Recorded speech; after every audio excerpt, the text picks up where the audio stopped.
ينتقدوا الضمير كانوا يستوردون القمح المسرطن مما أمرض الشعب المصري، فلا يوجد بيت إلا وفيه مريض يشتكي إلى الله الالتهاب الكبدي أو الفيروس، فيروس سي أو فشل الكلوي وغير ذلك مما أصاب الشعب بالعلل.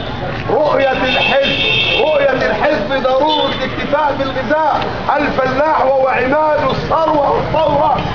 الفلاح رمز النهضة المصرية، لا بد وأن تراعيه الدولة مراعاة مادية ومعنوية، فتقوم على رفع مستواه المعيشي ودعمه بأن توجد له السماد مدعما وبأسعار يستطيع الحصول عليها.